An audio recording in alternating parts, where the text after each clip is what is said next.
हमारी संस्कृति, हमारे संस्कार सदा रहे हमारे साथ। भारत के महान ग्रंथों और काव्यों का संपूर्ण संकलन। सब्सक्राइब करें तिलक। प्रार्थना की खुशबू, साइकिल प्योर अगरबत्ती।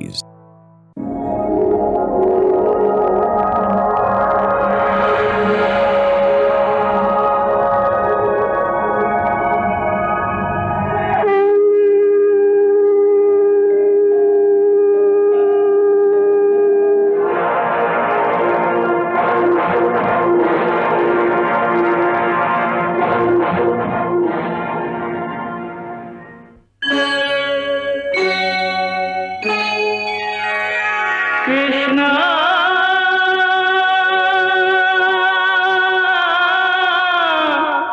कृष्णा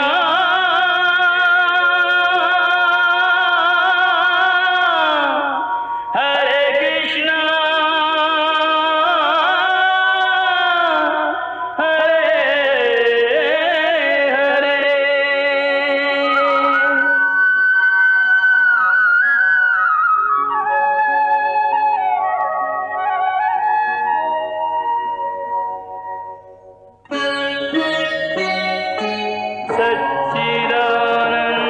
सच्चिदानन्दरूपाय विश्वोत्पत्त्यादिहेतवे तापत्रयविनाशाय श्रीकृष्णाय वयं नमः।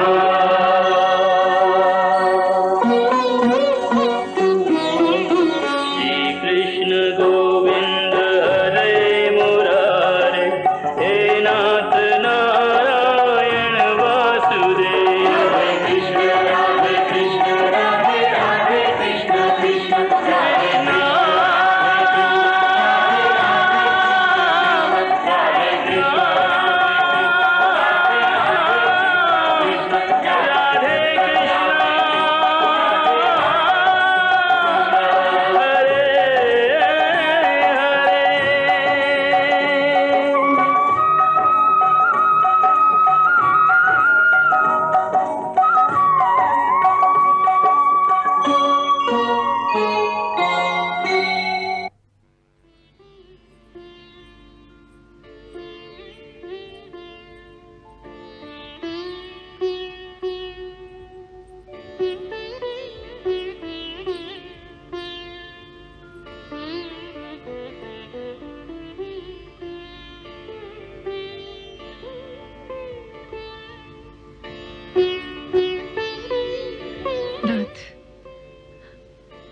अब मुझे आज्ञा दो।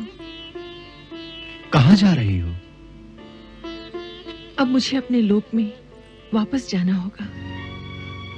क्यों? हम इस धरती के प्राणी नहीं हैं। हम यहाँ सदा नहीं रह सकते। यही हमारी विवशता है।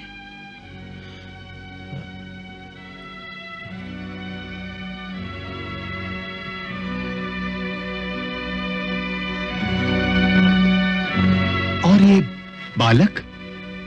ये इस धरती का मानव है, इसलिए ये मेरे साथ स्वर्गलोक नहीं जा सकता।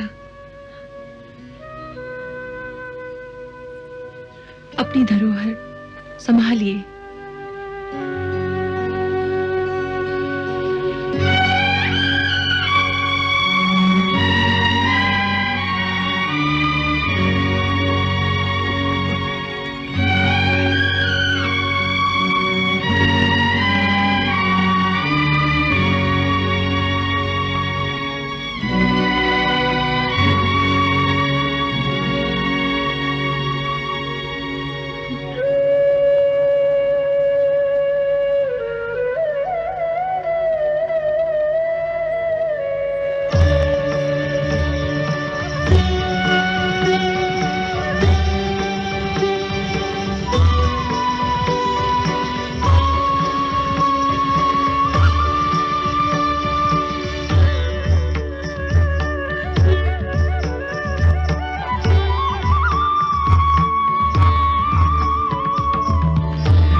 उस बालक को जन्म देने के पश्चात वो अप्सरा तो ऋषि को वो बच्चा देकर वापस अपने स्वर्ग लोक को चली गई।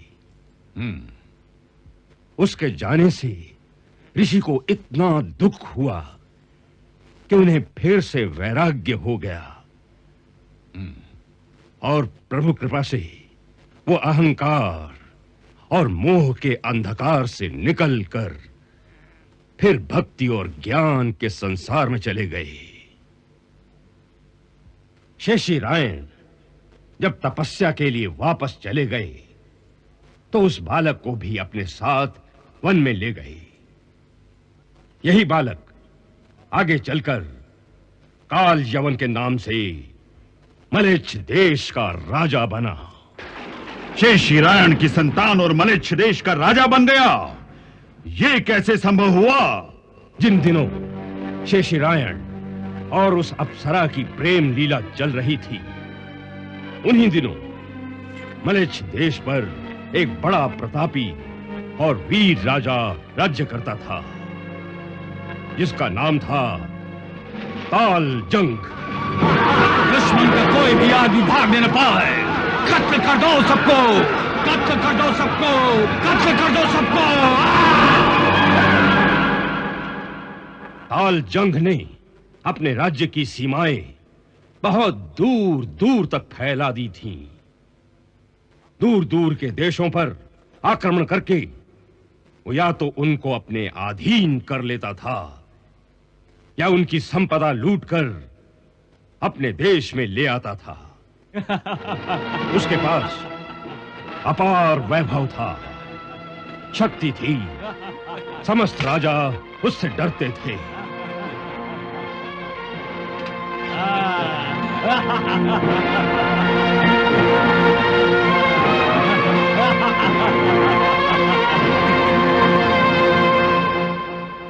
बाहर से वो बड़ा प्रसन्न दिखाई देता था। अपनी अपार संपदा का आनंद लेने के लिए खूब रंगरलियों में मस्त भी रहता था।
ये सब कुछ उसके पास था,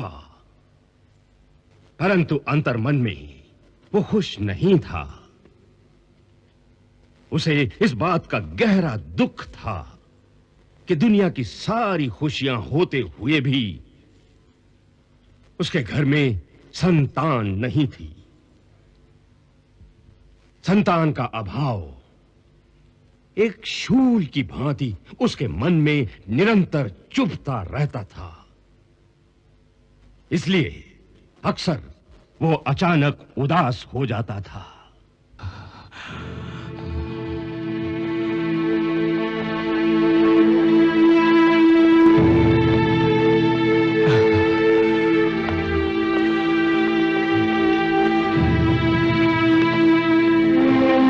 मैंने कई बार देखा है, आप अच्छे भले मौज और मस्ती के आलम में होते हैं, फिर अचानक कुछ ऐसा लगता है कि जैसे किसी ने छुरा मार दिया हो और आप एक जख्मी शेर की तरह झल्ला उठते हैं। क्या बात है?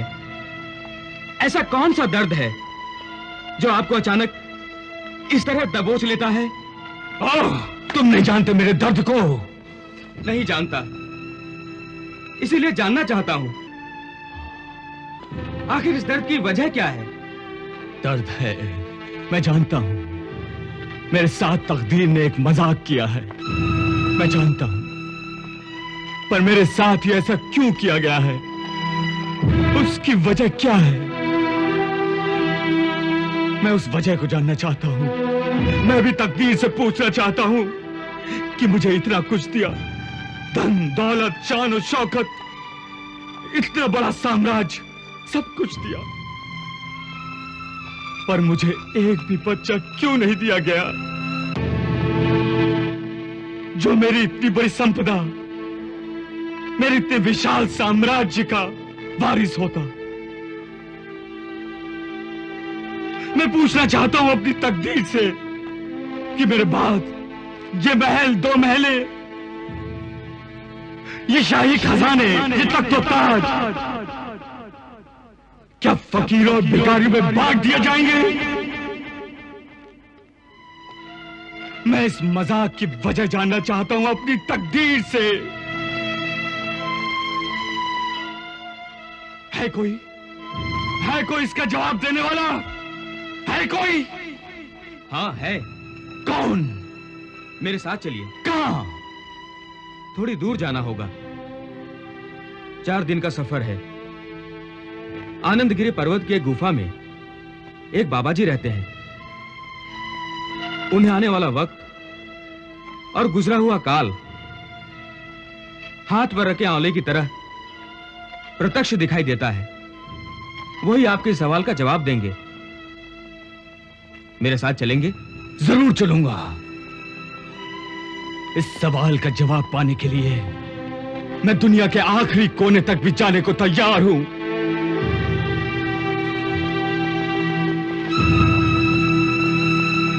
इसके पश्चात तालजंग का मंत्री उसे आनंदगिरी पर्वत की गुफा में उस चमत्कारी बाबा जी के पास ले गया।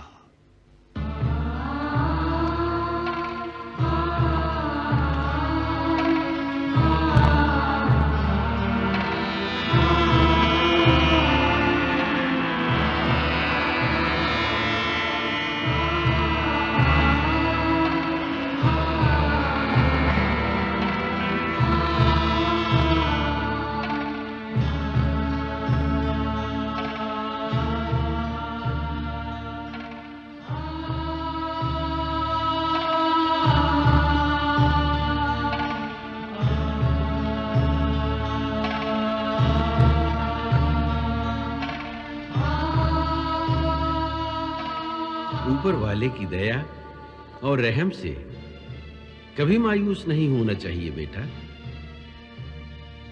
वो बड़ा दयालु है, वो सबका दुख मिटाने वाला है।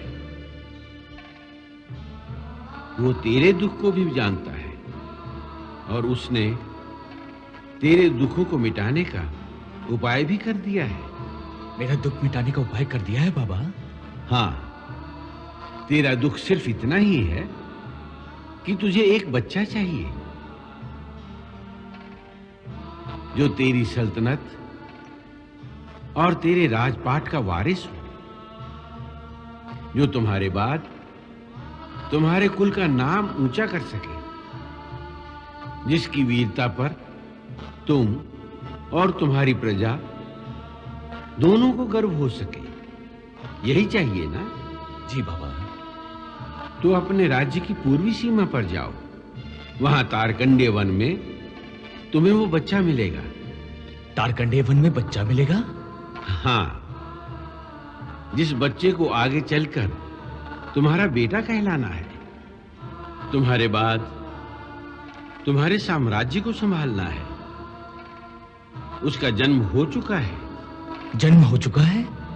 हाँ,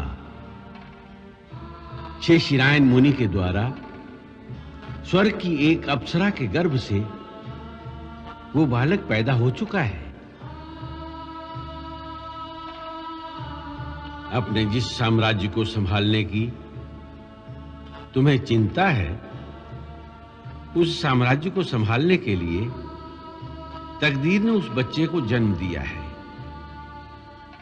जो तुमसे अधिक वीर होगा। ऐसा योद्धा होगा कि संसार में कोई उसे हरा नहीं सकेगा।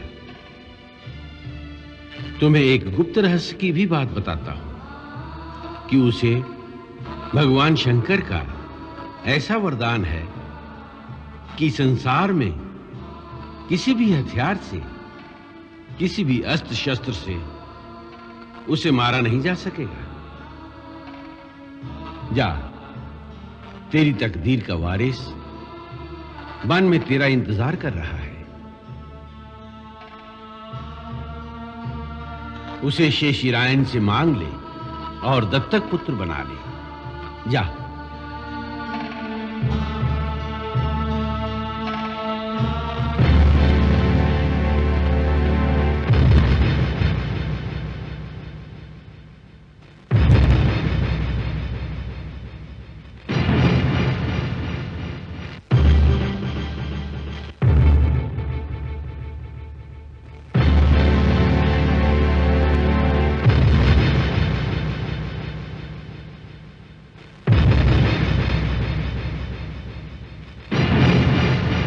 कितनी आसानी से तुमने कह दिया कि यह बालक मुझे दे दो, पर यह नहीं सोचा कि अपने कलेजे का टुकड़ा किसी और को दे देना कोई आसान काम नहीं होता। मैं जानता हूं अपनी औलाद को अपने से जुदा करना कितना दुखदाई हो सकता है, लेकिन अगर इसमें औलाद का भला होता हो तो आदमी ये जहर भी पी लेता है। अपनी संतान का भला जो उसके माता पिता कर सकते हैं, कोई दूसरा नहीं कर सकता। इस नन्हे से बालक को पिता के स्नेह से वंचित कर दूं, तो इसमें इसका क्या भला हो सकता है? बहुत भला हो सकता है इसका। हे महात्मा, आप नहीं जानते, ये जो आपसे इस बच्चे की भीख मांग रहे हैं, वो एक चक्रवर्ती सम्राट हैं, जिनके आगे पीछे सैकड़ों राजे महाराजे हाथ जोड़े खड़े रहते हैं।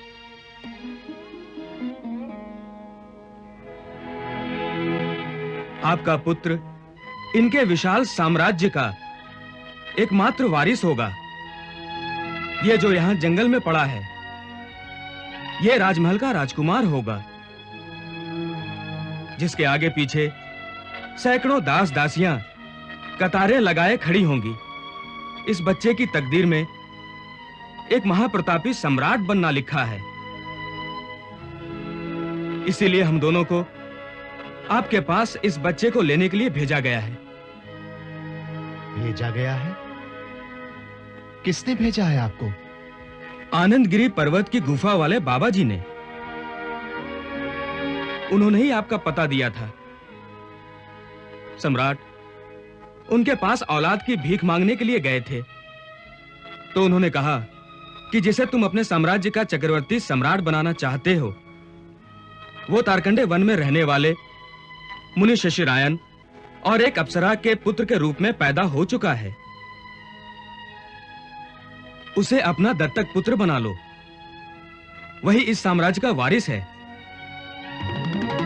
आनंदगिरी वाले बाबा जी को हमारे पुत्र के बारे में यह सब कैसे पता था? क्योंकि वो त्रिकालदर्शी हैं। उन्होंने हमें यह रहस्य भी बताया है कि इस बालक को भगवान शिव का वरदान मिला है। ये संसार में किसी भी अस्त्र या शस्त्र के द्वारा नहीं मारा जा सकता। ये तो बड़ी अद्भुत बात है, क्योंकि इस रहस्य को केवल मैं और भगवान शिव ही जानते हैं। वो बाबा जी अवश्य कोई चमत्कारी योगी हैं, जिन्होंने आपको हमारे यहां भेजा है। हे महायोगी, आप जो भी हैं, मैं आपको प्रणाम करता हूं और आपकी बात को एक दिव्य आदेश समझकर, उस आज्ञा को मानकर अपना पुत्र इन्हें सौंपता हूं।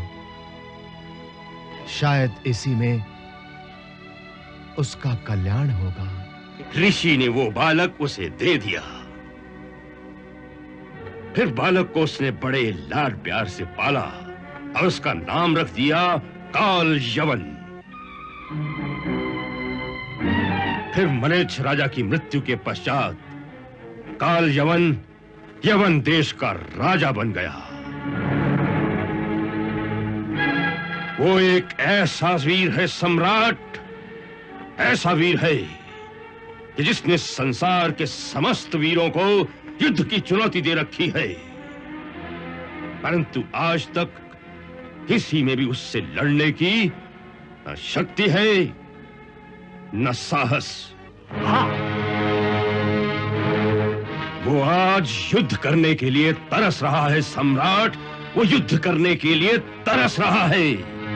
इसलिए मैंने सोचा कि यदि आप आज्ञा दें तो मैं काल यवन को मथुरा पर आक्रमण करने के लिए उकसाऊं। अवश्य महाराज शल्य, अवश्य। यदि काल यवन मथुरा पर सामने से धावा करे तो हम पीछे से मथुरा को घेर लेंगे और फिर मथुरा वालों के लिए दो तरफ की आग से बचना असंभव हो जाएगा, असंभव। महाराज शल्य, आप आज ही यवन देश की ओर कूच करके काल यवन के पास हमारी मित्रता का संदेश लेकर जाइए। उससे कहिए कि यदि जरासंध और काल यवन की शक्तियां आपस में मिल जाए तो इस धरती का राजनीतिक चित्र ही बदल जाए। हाँ सम्राट, हाँ।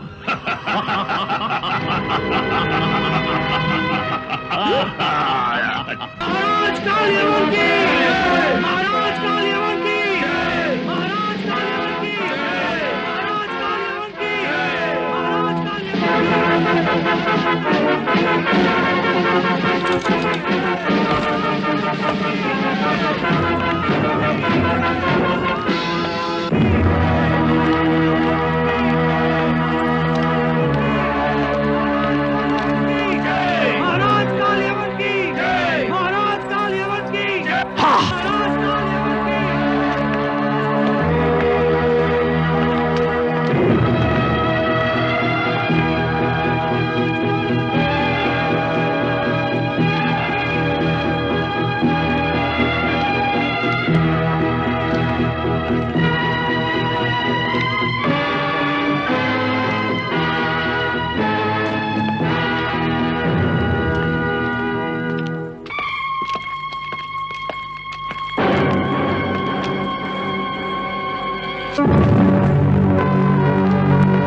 आपने खबर दी थी कि हिंदुस्तान से कोई राजदूत हमसे मिलने आए हैं।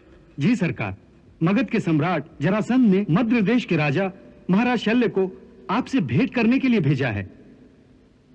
वो सम्राट जरासंध की ओर से एक राजपत्र भी लाए हैं। हाँ, सुनकर खुशी हुई।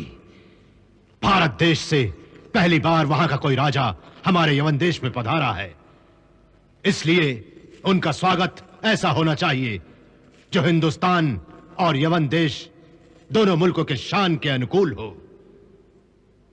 हमारी तरफ से आज रात उन्हें राजमहल में खाने की दावत दी जाए।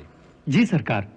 और राजनर्तकी से कहो शाही मेहमान के स्वागत के लिए एक ऐसी महफिल का प्रबंध किया जाए जिसकी मस्ती में वो इस तरह खो जाएं जिस तरह कोई भौरा गुलाब की बगिया में खो जाता है।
का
वाह वाह वाह वाह वाह वाह वाह।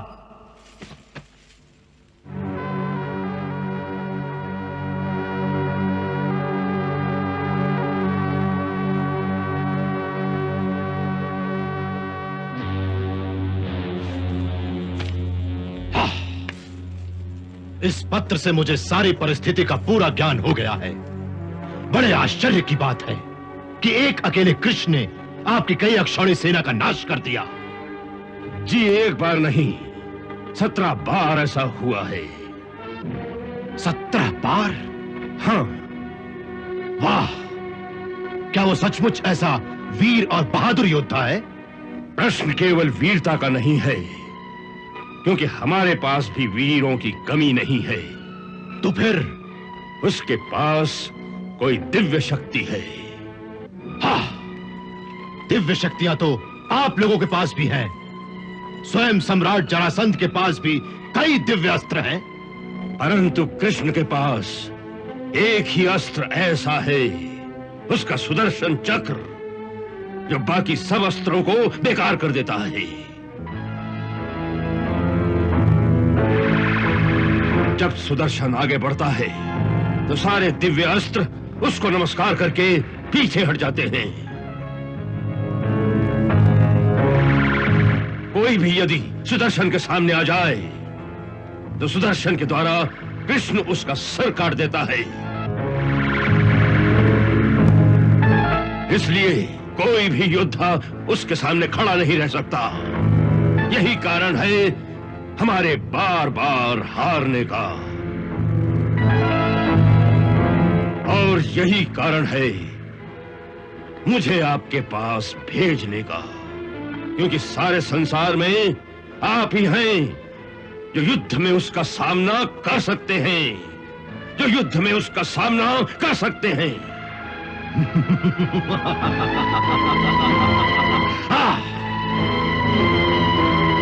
सच पूछो तो ऐसे ही परम वीर योद्धा की मुझे कई वर्षों से तलाश है, जिसके साथ टक्कर लेने में कुछ मजा आए,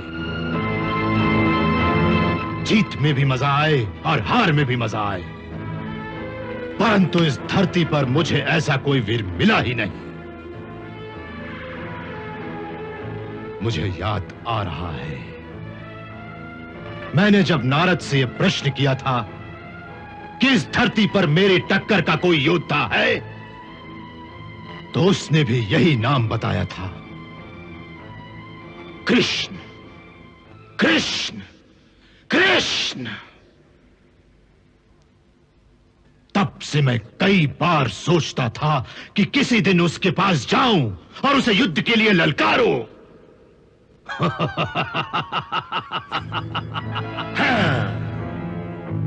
और आप लोगों ने खुद ही उसका अवसर दे दिया।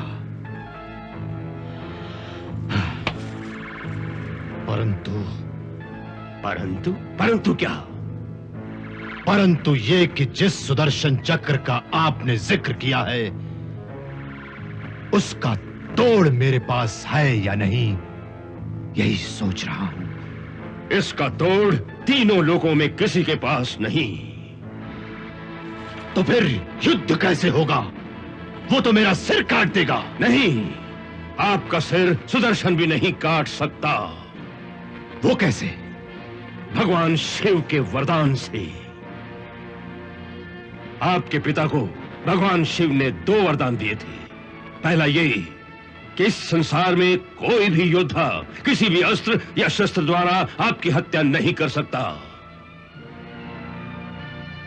इसलिए सुदर्शन चक्र भी आपका कुछ नहीं बिगाड़ सकता। वाह! और दूसरा वरदान क्या था? भगवान शिव ने कहा था कि सूर्यवंशी हो या चंद्रवंशी, कोई भी क्षत्रिय वीर उसे युद्ध में हरा नहीं सकेगा। संसार का कोई भी योद्धा किसी भी शस्त्र या अस्त्र से उसकी हत्या नहीं कर सकेगा। कृष्ण वैसे तो गोकुल में पला है, परंतु उसका जन्म मथुरा में हुआ था, इसलिए वो माथुर है। यही कारण है कृष्ण आपको युद्ध में कभी नहीं हरा सकेगा।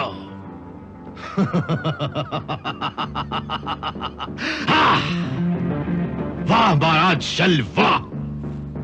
आपने तो सारी दुविधा ही मिटा दी। किसी वीर पुरुष से युद्ध करने के लिए ये बाहु कब से फड़क रहे थे। आपने तो हमारी तमन्ना ही पूरी कर दी। वाह!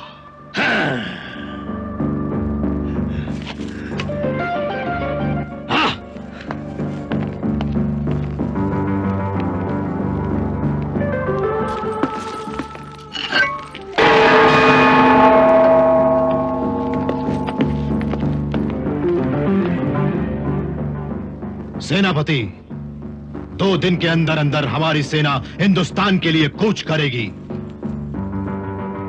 लंबा सफर है, इसलिए सेना में केवल घुड़सवार और ऊंट सवार ही होंगे। रास्ते में मरुभूमि को भी पार करना है, इसलिए खाने पीने का पूरा प्रबंध होना चाहिए। जाओ, तैयारी शुरू करो। जी सरकार।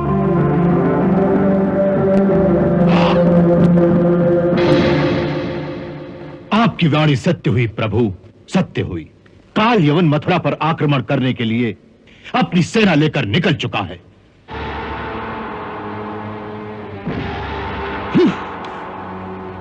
और हमारी सूचना के अनुसार उसे यहां पहुंचने में अधिक दिन नहीं लगेंगे, क्योंकि उसकी सेना बहुत तीव्र गति से चलती है। उधर जरासंध भी अपनी सेना लेकर राजधानी से निकल चुका है। जरासंध फिर आ रहा है? हाँ प्रभु, पहले काल यवन मथुरा पर आक्रमण करेगा, और जब हमारी सेना उससे लड़ने जाएगी, उस समय मथुरा की रक्षा करने वाला कोई नहीं होगा। तब उसी समय जरासंध पीछे से मथुरा पर आक्रमण करेगा और सारी नगरी को आग लगा देगा। यही उसकी सूचना है प्रभु, यही उसकी योजना है। ये धूर्त अब छल पर उतर आया है। अब के इसका दंड इसे अवश्य देना होगा। देखो कन्हैया, हर बार तुमने मुझे जरासंध का वध करने से रोका है, परंतु इस बार मैं उस नीच को अवश्य ही मार डालूंगा। अब के मेरा हाथ मत रोकना। हाँ भैया, मैंने कितनी बार आपसे कहा है कि ब्रह्मा जी ने उसकी मृत्यु आपके हाथों नहीं लिखी, फिर वृथा चेष्टा करने से क्या लाभ? तो फिर किसके हाथों लिखी है? समय आने पर वो भी बता दूंगा। अभी तो ये सोचो दाऊ भैया कि ये काल यवन का संकट जो मथुरा की ओर बढ़ा आ रहा है, उसका समाधान कैसे हो। क्यों अक्रूर जी?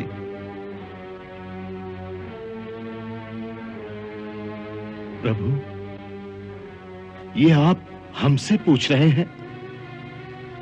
आज तक जितने संकट आए हैं, उनका समाधान हमने नहीं किया। सदा आपने ही संकट निवारण किया है। तो हमसे क्या पूछते हैं प्रभु? हमसे क्या पूछते हैं आप? हाँ, ये भी ठीक है। अच्छा, मैं ही सोचता हूं कि इसका समाधान कैसे किया जाए। कन्हैया, ये सोचना वोचना छोड़ दो। सीधी सीधी बात करो कि इस काल यवन को कौन मारेगा, तुम या मैं? हम दोनों में से कोई भी उसे नहीं मार सकता। क्यों नहीं मार सकते? मैंने आपसे कहा था ना कि उसे किसी भी अस्त्र या शस्त्र से मारा नहीं जा सकता। न आपके हल से, न मेरे सुदर्शन चक्र से। उसे ऐसा वरदान किसने दिया?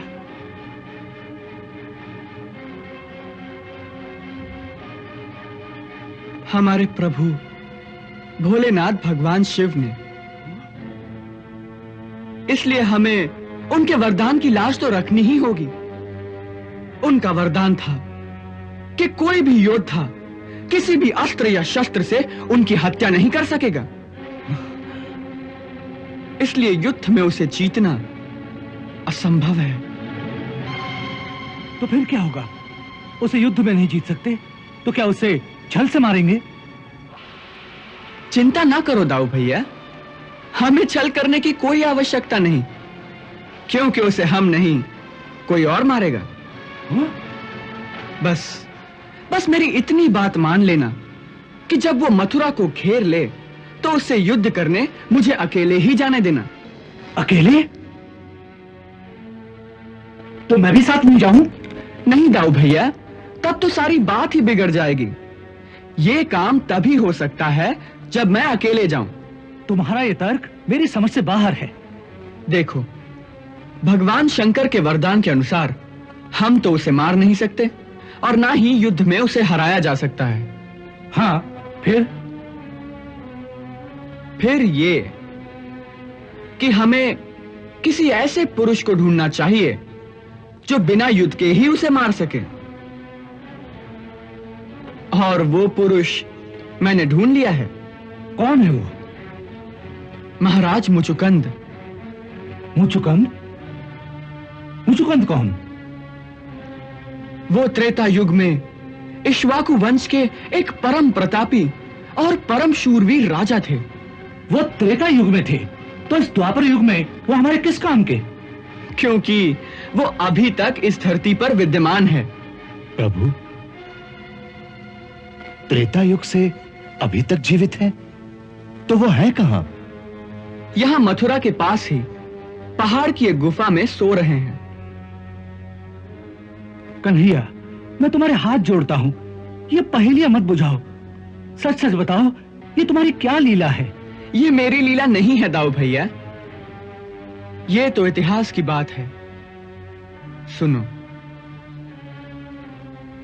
एक समय जब देवासुर संग्राम में देवता हार रहे थे, तो देवराज इंद्र ने देखा कि उस समय धरती पर इक्ष्वाकु वंश के एक राजा थे, महाराज मुचुकंद। वो परम प्रतापी और परम शूरवीर थे, जिससे वो इस धरती पर चक्रवर्ती सम्राट हो गए थे।